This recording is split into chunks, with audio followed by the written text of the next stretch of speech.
Selamat siang para muridku.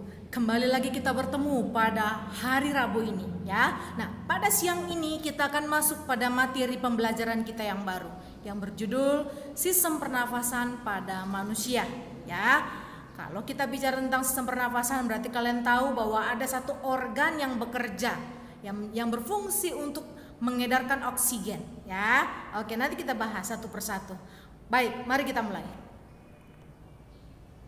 Nah, seperti biasa, saya akan memberikan kompetensi dasar pada pembelajaran kita hari ini, yaitu adalah menganalisis sistem pernafasan pada manusia dan memahami gangguan pada sistem pernafasan serta upaya menjaga kesehatan sistem pernafasan. Ya, sekali lagi, menganalisis sistem pernafasan pada manusia dan memahami gangguan pada sistem pernafasan serta upaya menjaga kesehatan sistem pernafasan. Itulah kompetensi dasar yang harus kalian kuasai setelah kita selesai belajar mengenai sistem pernafasan. Oke, kita lanjutkan ya. Apa sih peta konsepnya? Mari kita lihat. Nah, peta konsep pada sistem pernafasan manusia itu ada beberapa hal yang mau kita bahas. Yang pertama, kita harus tahu apa sih organ-organ pernafasan yang menyusun sistem pernafasan pada manusia.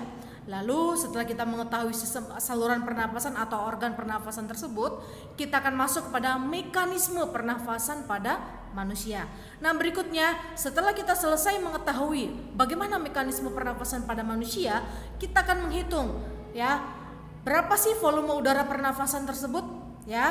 Kemudian apa sih kira-kira setelah mengetahui ketiga hal tadi ya, organ pernafasan, mekanisme pernafasan, volume pernafasan yang kita tampung di dalam paru-paru kita, kemudian apa sih yang terakhir ya?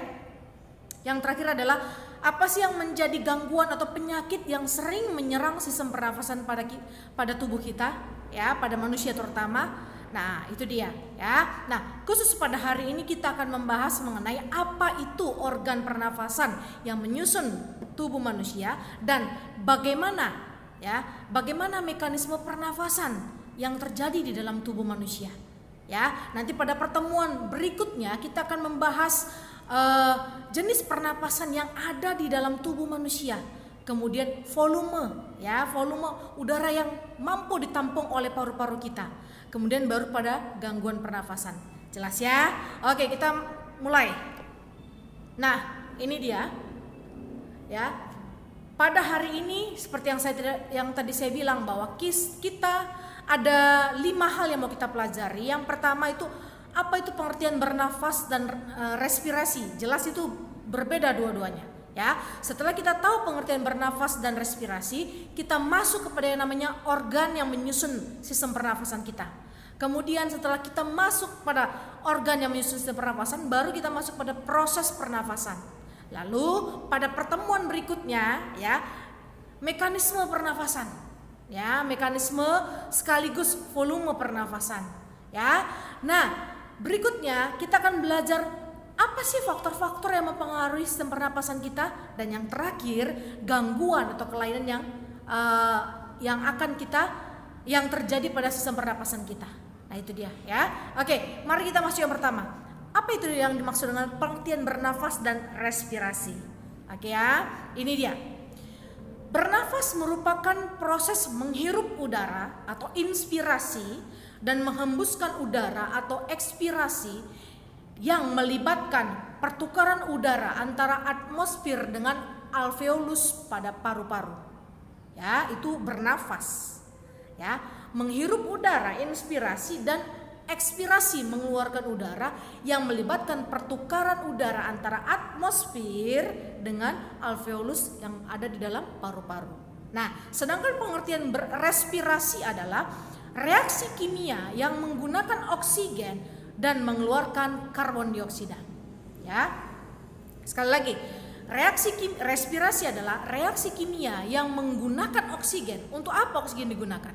Ya, untuk melakukan peristiwa metabolisme di dalam tubuh kita, ya, dan mengeluarkan karbon dioksida sebagai hasil metabolisme tubuh kita. Itulah dia, ya. Beda ya, jelas beda ya. Oke, baik, kita masuk kepada yang kedua. Nah, ini adalah organ-organ pernafasan kita. Ya, ini gambarnya. Nanti satu persatu saya bahas setelah gambar ini.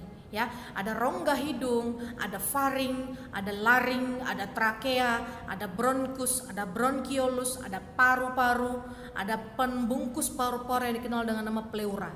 Ya, kemudian ada yang dikenal dengan nama alveolus. Nah, alveolus itu adalah kantong-kantong ya yang di dalamnya terdapat banyak pembuluh darah yang bentuknya tidak beraturan. Nah, kalian bisa lihat itu. Alveolus tadi terdapat pada ujung bronkiolus ya. Nah, bentuknya seperti gelembung-gelembung ya, kantong-kantong. Gelembung-gelembung itu isinya pembuluh darah. Oke, bisa kalian lihat itu kan? Oke, mari kita bahas satu persatu alat pernafasan ini. Oke, yang pertama, hidung atau rongga hidung ya. Nah, hidung atau rongga hidung adalah sebagai tempat masuknya udara pernafasan ya, sebagai tempat masuknya udara pernafasan. Pada rongga hidung terdapat rambut hidung dan selaput lendir. Nah, apa fungsi mereka berdua? Nah, fungsi mereka berdua adalah menyaring udara yang masuk ke dalam tubuh kita. Udah, mengikat kotoran atau melekatkan kotoran yang masuk bersamaan dengan udara yang kita hirup. Nah, yang ketiga, mengatur suhu udara pernafasan sehingga ketika dia berada di dalam tubuh kita, dia tetap dalam kondisi yang sama dengan suhu tubuh kita, yaitu 36 atau 37 ya. Walaupun di atmosfer, di lingkungan atau di luar tubuh kita, suhunya berada di bawah suhu tubuh kita. Itu dia ya. Itu fungsi mereka berdua. Jelas ya? Oke, berikutnya ada yang dikenal dengan nama faring. Apa itu faring? Faring merupakan rongga persimpangan antara saluran pencernaan, saluran pernafasan, dan saluran ke rongga hidung. Ya, oke. Persimpangan berarti simpang antara saluran pencernaan yang menghubungkan dengan sistem pencernaan dan saluran pernafasan yang menghubungkan dengan sistem pernafasan. Udah? Nah, pada percabangan kedua saluran ini terdapat yang namanya epiglotis. Apa itu epiglotis? Epiglotis adalah katup yang menutup saluran udara ya. Katup tadi menutup saluran udara ketika kita sedang menelan. Baik itu kita minum ataupun kita makan. Ya, sehingga mencegah makanan atau minuman masuk ke dalam bagian tenggorokan. Itu dia ya. Jadi ingat, pada faring terdapat epiglotis. Itulah fungsi pada epiglotis tadi. Nah, bagaimana gambarnya? Inilah dia. Ya, inilah gambar si epiglotis tadi. Coba kalian lihat di situ yang warna hijau itu makanan. Makanan masuk dari mulut kemudian masuk ke kerongkongan tanpa masuk ke tenggorokan. Lihat, langsung ya epiglotis menutup tenggorokan sehingga tenggorokan tadi itu bebas dari makanan atau minuman yang mereka lewati, tidak bisa masuk ke dalam tenggorokan. Bisa kalian lihat ya. Nah, itu dia. Oke. Nah, berikutnya ada yang dikenal dengan nama laring ya. Laring nama lainnya adalah pangkal tenggorokan. Berarti pangkal itu berada di ujung pada bagian atas, penutup tenggorokan sebenarnya ya. Dia pangkal tenggorokan pada bagian atas ya. Nah, pada bagian laring ini terdapat yang namanya pita suara. Nah, kalian bisa lihat di situ ya. Di situ ada pita suara. Iya, ya. Pita suara inilah yang menghasilkan suara pada kita. Ya, jadi ketika ada udara yang masuk, ketika kita bernafas, lalu si pita suara inilah yang berfungsi menggetarkan sehingga terdengar bunyi dari mulut kita, sehingga kita dapat bersuara. Ya, oke, kalian bisa lihat di situ. Nah, berikutnya trakea. Ya, trakea. Inilah batang tenggorokan. Ya, inilah batang tenggorokan. Tadi pangkal tenggorokan pada bagian atas. Nah, ini di bawah si laring tadi terdapat yang namanya trakea, yaitu batang tenggorokan. Ini panjang, lumayan panjang ya. Nah, trakea ini terdiri atas 3 lapisan ya. Lapisan epitel yang bersilia dan berlendir ya.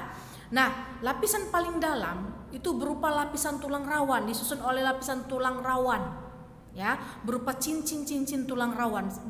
Kalian tahu kan, tulang rawan itu lunak ya. Walaupun nanti ya kalau kalian masih ingat ketika kita tersedak, ya tahu tersedak ya. Tersedak itu ketika makanan salah masuk. Seharusnya dia masuk ke kerongkongan, tapi dia masuk ke tenggorokan. Nah, bisa aja makanan itu bisa makanan ukuran besar maupun ukuran kecil. Nah, ingat nggak? Pernah nggak melihat ketika orang tersedak sampai seperti apa? Sampai dia susah bernafas, kemudian dikasih bantuan.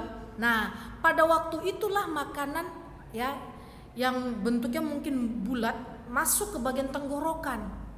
Nah, si cincin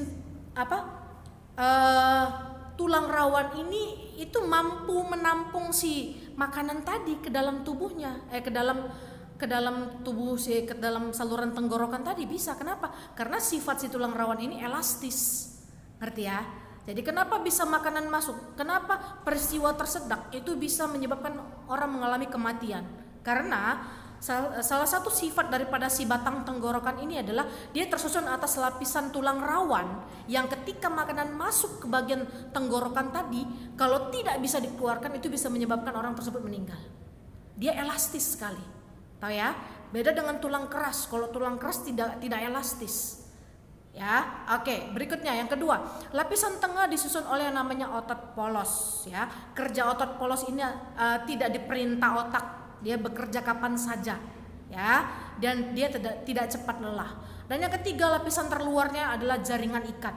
Dia mengikat antara jaringan yang ada di dalam maupun yang ada di luar, ataupun yang berada di tengah. Itu dia, ya, jelas ya. Oke, berikutnya.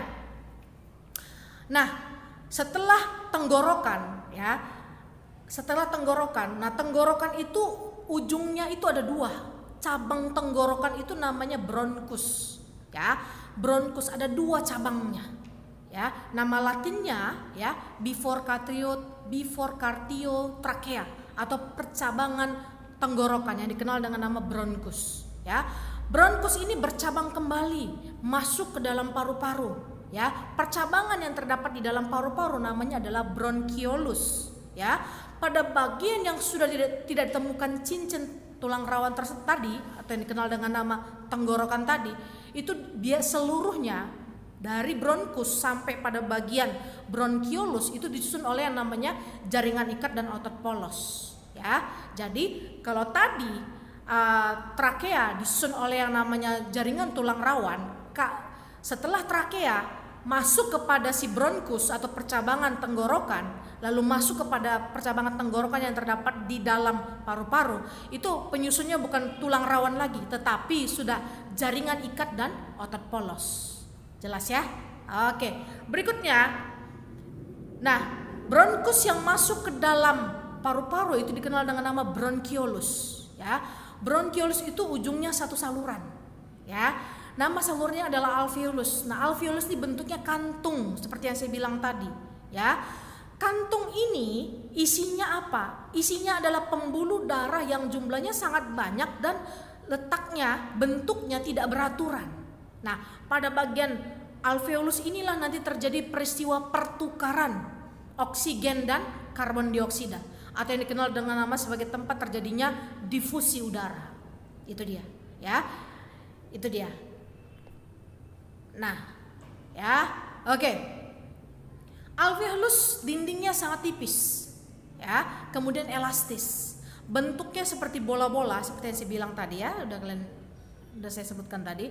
Permukaan luarnya banyak terdapat percabangan pembuluh darah kapiler seperti yang saya bilang tadi, ya. Dan fungsinya seperti yang saya bilang tadi, tempat terjadinya difusi udara atau tempat pertukaran antara O2 dan karbon dioksida, ya. Oke. Nah, kalau kita bicara alveolus, kalau kita bicara bronchiolus, ya, kita sedang bicara tentang paru-paru. Kenapa? Karena yang terdapat di dalam paru-paru itu adalah bronchiolus dan alveolus. Nah, paru-paru sendiri itu tempat di mana mereka berdua berada. Nah, paru-paru nama latinnya adalah pulmo, ya. Paru-paru itu harus dibungkus. Nama pembungkusnya adalah pleura. Nah, si pleura ini harus berisi cairan. Kenapa? Supaya paru-paru tadi, ya, organ paru-paru tadi tidak mengalami kerusakan atau tidak mengalami gesekan ketika dia melakukan kegiatan kembang dan mengempis. Ya, kalau kalian tahu jantung, jantung itu dia berdetak, ya, berkontraksi dan relaksasi, mengembang mengempis juga. Tetapi detakan dia dalam 1 menit itu 120/80. Nah, beda dengan paru-paru, dia mengalami kembang kempis tetapi tidak secepat si jantung. Ya, jadi pada waktu dia mengembang mengempis, harus ada cairan yang melindungi si organ paru-paru tadi ketika dia bertemu dengan si pleura tadi, pembungkus tadi, sehingga tidak terdapat yang namanya gesekan. Nah, kita tahu bahwa kalau terjadi gesekan itu biasanya organ tadi bisa cepat terluka. Itu jelas ya. Oke. Nah, inilah dia. Tadi kalau kita sudah membahas mengenai organ pernafasan, ya. Kita sudah bahas mengenai organ pernafasan. Nah, sekarang kita masuk kepada materi, yaitu proses pernafasan pada manusia. Bagaimana ketika bernafas pada manusia itu terjadi, ya. Ada yang dikenal dengan nama fase inspirasi, ya. Fase inspirasi adalah fase di mana udara masuk. Itu adalah cara bernafasnya kita. Udara harus masuk dulu, ya, diproses. Ketika sudah dia masuk, diproses, baru ada hasilnya. Hasilnya itu adalah ekspirasi tadi, udara keluar, ya. Nah, pada gambar slide ini proses inspirasi dan ekspirasi itu sudah jadi satu di situ gambarnya. Coba kalian lihat di situ, udara masuk, ya. Bagaimana rongga paru-paru dia mengembang, ya kan? Baru ketika udara keluar, apa yang terjadi dengan rongga paru-paru? Dia mengempis. Ya, oke, mari saya jelaskan. Nah, pada proses inspirasi atau udara masuk, ya, pada proses ini terjadi pengisapan oksigen atau pemasukan oksigen dari luar ke dalam paru-paru. Bila otot diafragma berkontraksi, maka diafragmanya akan mendatar. Nah, kalian lihat itu ada kata diafragma, ya? Iya. Oke. Nah, pada waktu inspirasi maksimum, otot antar tulang rusuk berkontraksi sehingga tulang rusuk tadi terangkat ke atas, ya.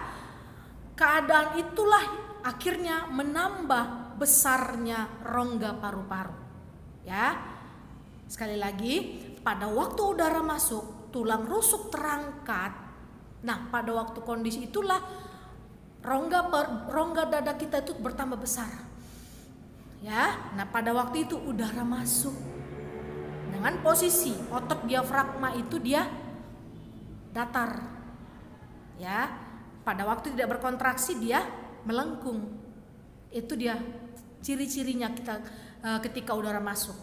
Jelas ya? Bisa kalian lihat di situ? Oke, berikutnya adalah proses ekspirasi, pengeluaran udara. Pada waktu proses ekspirasi, kita menghembuskan udara keluar.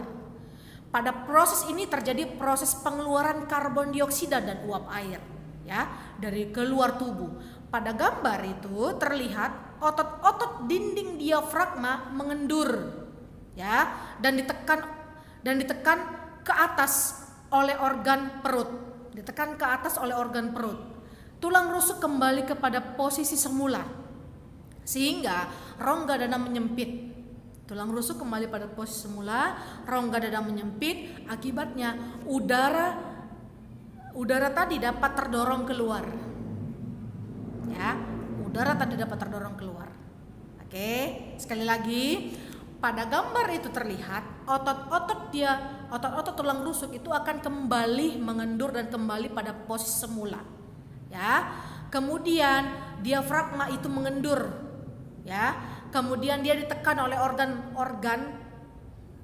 di atas rongga perut, ya, sehingga akhirnya dia berada pada posisi semula, yaitu melengkung tadi. Sehingga pada waktu itulah rongga dada kita mengeluarkan karbon dioksida dan uap air tadi. Itu dia, ya. Itu yang dikenal dengan nama ekspirasi. Nah, bisa kalian baca di situ. Itulah pengertian inspirasi dan ekspirasi. Itulah kegiatan bernafas kita.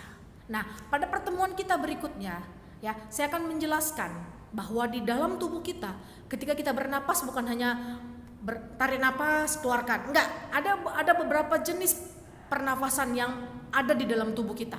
Ya, pada waktu kita beraktivitas seperti biasa atau pada waktu kita beraktivitas berat, itu jenis pernapasan yang di dalam tubuh kita itu yang mengatur. Ya, jadi tidak melulu kita tidak seperti itu.